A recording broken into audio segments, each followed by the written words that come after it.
Le Conseil des ministres s'est réuni en session ordinaire, le vendredi 6 janvier 2023, dans sa salle de délibération au palais de Koulouba, sous la présidence du colonel Assimi Goïta, président de la transition, chef de l'État.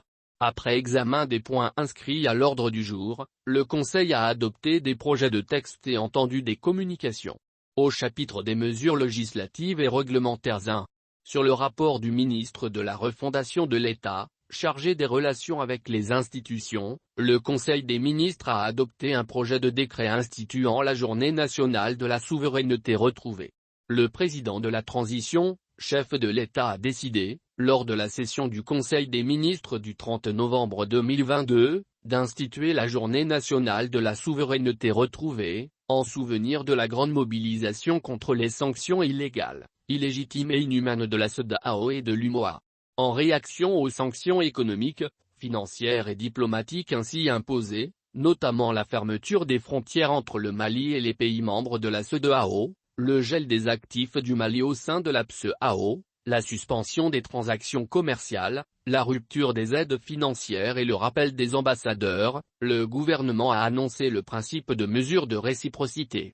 Le gouvernement s'est réuni en session extraordinaire du Conseil des ministres le lundi 10 janvier 2022, pour examiner ces sanctions et mesures extrêmes prises sous de fortes influences extérieures à l'encontre d'un État membre sans littoral et en guerre contre le terrorisme depuis une décennie. À l'issue de ce Conseil des ministres extraordinaire, le gouvernement a décidé entre autres d'appliquer des mesures et sanctions réciproques et d'élaborer un plan de riposte pour sauvegarder notre souveraineté et préserver l'intégrité du territoire national. Dans la foulée, le chef de l'État, chef suprême des armées, a présidé une réunion du Conseil supérieur de défense pour examiner la situation et prendre les mesures qui s'imposent. Face à cette situation, plus de 4 millions de Maliens se sont mobilisés à l'intérieur et à l'extérieur du pays le vendredi 14 janvier 2022 pour dénoncer ces sanctions. La célébration du premier anniversaire de cette grande mobilisation est prévue le 14 janvier 2023. Elle vise à renforcer le sentiment patriotique et à magnifier la souveraineté retrouvée du Mali qui repose désormais sur les 3 principes définis par le président de la transition, conformément à la vision du peuple malien, à savoir le respect de la souveraineté du Mali, le respect des choix stratégiques et de partenariats opérés par le Mali, la défense des intérêts vitaux des populations maliennes dans toutes les décisions prises. Le présent projet de décret institue le 14 janvier de chaque année, Journée nationale de la souveraineté retrouvée. 2. Sur le rapport du ministre des Transports et des Infrastructures, le Conseil des ministres a adopté des projets de texte relatifs à l'organisation, aux modalités de fonctionnement et au cadre organique des entrepôts maliens dans les ports de transit. Les entrepôts maliens dans les ports de transit sont des services extérieurs de l'État qui assument, dans les pays côtiers, la gestion des espaces et installations portuaires, leur contrôle et leur exploitation ainsi que la coordination des activités de transport et de transit des marchandises en provenance ou à destination du Mali.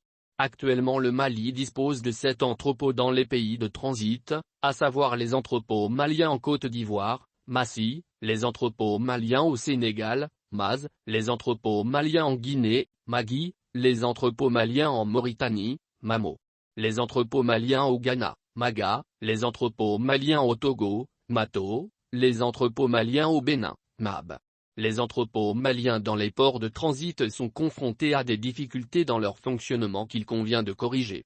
Les projets de décret sont adoptés dans ce cadre.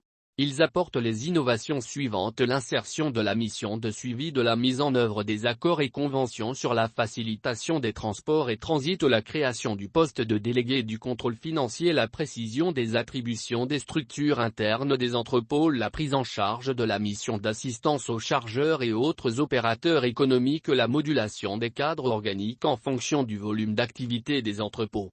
Au chapitre des communications 1. Le ministre des Maliens établi à l'extérieur et de l'intégration africaine a informé le Conseil des ministres de la situation de 600 Maliens en détresse dans le secteur d'Assamaka au nord du Niger.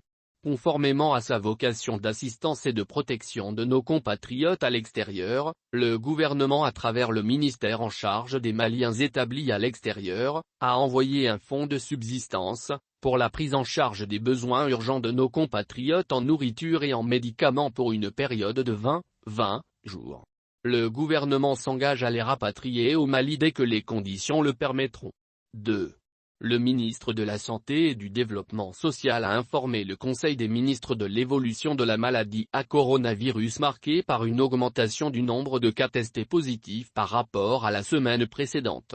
Le président de la transition, chef de l'État, a appelé la population au respect strict des mesures de prévention et de lutte contre la maladie.